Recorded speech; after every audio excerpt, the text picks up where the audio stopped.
പോകും, കുടിയൊഴിപ്പിക്കരുത്, ഞങ്ങൾ എങ്ങോട്ട് പോകുമെന്ന് ആവർത്തിച്ച് ചോദിക്കുകയാണ് ആ പ്രദേശവാസികൾ.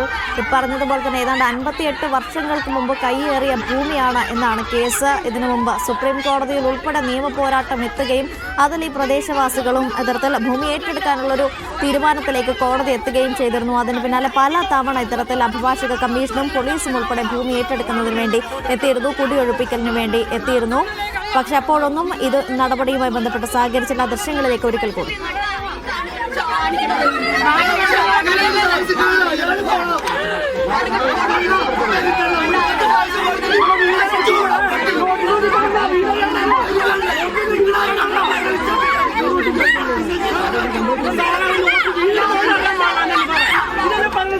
റഫീഖ് തുടർന്നുണ്ട് വിവരങ്ങൾ നൽകാനായി. റഫീഖ്, ആ ദൃശ്യങ്ങളിൽ അവർ ആവർത്തിച്ച് പറയുന്നത് ഞങ്ങളെ കുടിയൊഴിപ്പിക്കരുത്, ഇനി എങ്ങോട്ട് പോകണമെന്ന് അറിയില്ല എന്നാണ് പ്രദേശവാസികൾ ആവർത്തിച്ച് പറയുന്നത്. പക്ഷേ പോലീസും അഭിഭാഷക കമ്മീഷനും അവരുടെ നടപടിയുമായി മുന്നോട്ട് പോകുന്നത്. ഇതിനു മുമ്പും ഇതേ സമാന രീതിയിലുള്ള സാഹചര്യങ്ങൾ അവിടെ ഉണ്ടായിരുന്നു. നിലവിൽ ഇപ്പോൾ എന്താണ് അവിടെ സംഭവിക്കുന്നത്? അധികൃതരുടെ ഭാഗത്ത് നിന്ന് ഏതെങ്കിലും ഒരു ഇടപെടൽ ഈ ഘട്ടത്തിൽ ഉണ്ടാകുന്നുണ്ടോ റഫീഖ്? മറ്റും അറസ്റ്റ് ചെയ്ത് മാറ്റുകയും സ്ത്രീകളെ തള്ളി നീക്കുകയും പോലീസും അഭിഭാഷക കമ്മീഷനും ഈ ആദിവാസി നദിയിലെ ആദ്യത്തെ വീട്ടിലേക്ക് പോലീസ് അഭിഭാഷക കമ്മീഷനോട് കയറിയിരിക്കുന്ന മറ്റു വീടുകളിലേക്കും പോയിക്കൊണ്ടിരിക്കുന്ന സ്ത്രീകളുടെയും യുവാക്കളുടെയും ശക്തമായ പ്രതിഷേധത്തെ മറികടന്നുകൊണ്ടാണ് ഇത്തരത്തിൽ ഇവർ മുന്നോട്ട് പോകുന്നത്. സമരത്തിന് നേതൃത്വം നൽകുന്ന എല്ലാവരെയും പോലീസ് അറസ്റ്റ് ചെയ്ത് മാറ്റുകയും അതിനുശേഷമാണ് അഭിഭാഷക കമ്മീഷൻ അടക്കമുള്ളവർ ഈ വീടുകളിലേക്ക് ഇപ്പോൾ വന്നുകൊണ്ടിരിക്കുന്നത്. ഈ വീടുകളിൽ വന്ന് ഈ വീടുകൾ ഏറ്റെടുത്തു എന്നുള്ള രീതിയിലുള്ള റിപ്പോർട്ട് ഉണ്ടാക്കുകയാണ് ഇപ്പോൾ ശ്രമിക്കുന്നത്. 8 വീടുകളാണ് ഈ ഉന്നതിയിലുള്ളത്. ഈ 8 വീടുകളും ഏറ്റെടുക്കുക എന്ന സുപ്രീം കോടതി ഉത്തരവ് നടപ്പാക്കുക ആണ് അഭിഭാഷക കമ്മീഷൻ ചെയ്യുന്നത്. ഇതോടൊപ്പം പോലീസ് ഈ 8 കുടുംബങ്ങൾക്കും പോവാൻ മറ്റൊരു സ്ഥലമില്ല എന്നുള്ളൊരു യാഥാർത്ഥ്യമുണ്ട്. അവർക്ക് അത്തരത്തിൽ ഒരു രീതിയിലും താമസം ഒരുക്കാതെയാണ് ഇപ്പോൾ ഇവരുടെ വീട് വെച്ചിട്ട്. അതേസമയം ഇവർ ആരും വീടുകളിൽ നിന്ന് ഒഴിയില്ല എന്നുള്ളതാണ് ഇപ്പോൾ വ്യക്തമാക്കുന്നത്. അനീഷ, യെസ്, അവരാവശ്യപ്പെടുന്നത് പുനരധിവാസം, അത് നടപ്പിലാക്കണമെങ്കിൽ മാത്രമേ ഈ പ്രദേശത്ത് നിന്ന് ഒഴിഞ്ഞു പോകൂ എന്നാണ് പ്രദേശവാസികൾ പറയുന്നത്. ഏതായാലും ബലം പ്രയോഗിച്ചുകൊണ്ട് പ്രതിഷേധക്കാരും ഈ കുടുംബങ്ങളെയും അവിടെ നിന്ന് നീക്കാനുള്ള ഒരു നടപടി അഭിഭാഷക കമ്മീഷന്റെ ഭാഗത്തു നിന്ന് ഉണ്ടാവുകയാണ്. അതിന്റെ തത്സമയ ദൃശ്യങ്ങളാണ് ഈ കാണുന്നത്. രാവിലെ മുതൽ വലിയ രീതിയിലുള്ള പ്രതിഷേധം ഇവിടെ ഉണ്ടായിരുന്നു.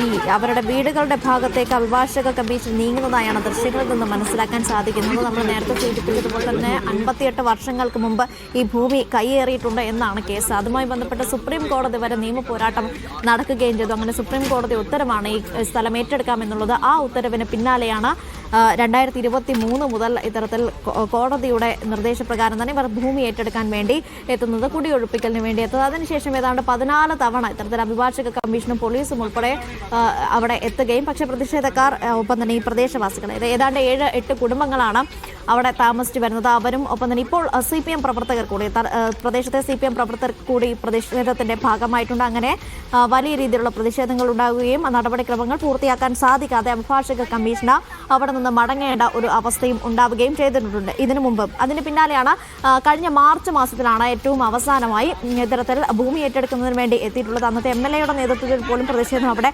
അരങ്ങേറിയിട്ടുണ്ട് എന്നാണ് മനസ്സിലാക്കുന്നത്. ഏതാണ്ട് മാർച്ച് ഇങ്ങനെ ഒരു നിർദ്ദേശം നൽകി. യെസ്,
വഴി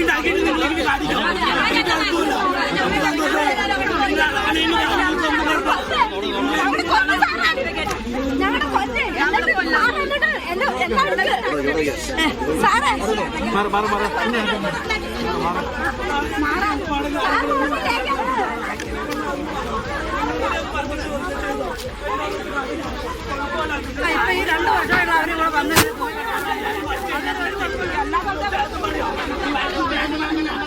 യെസ്, ഇവിടെ അഭിഭാഷക കമ്മീഷനും പോലീസും ഒക്കെ തന്നെ നിസ്സഹായരാണ്. കോടതി ഉത്തരവ് നടപ്പിലാക്കാൻ വേണ്ടി അവർ വന്നു. ഒപ്പം തന്നെ ഈ പ്രദേശവാസികൾ ആവശ്യപ്പെടുന്നത് പുനരധിവാസം നടപ്പിലാക്കണമെന്നാണ്. പക്ഷേ അക്കാര്യത്തിൽ ഒരു തീരുമാനമെടുക്കാൻ അധികാരമുള്ളവരല്ല ഈ അഭിഭാഷക കമ്മീഷനും തന്നെ പോലീസും എന്ന് പറയുന്നത്. പ്രതിഷേധം അവിടെ പുരോഗമിക്കുന്നുണ്ട്. അവരെ പിടിച്ചു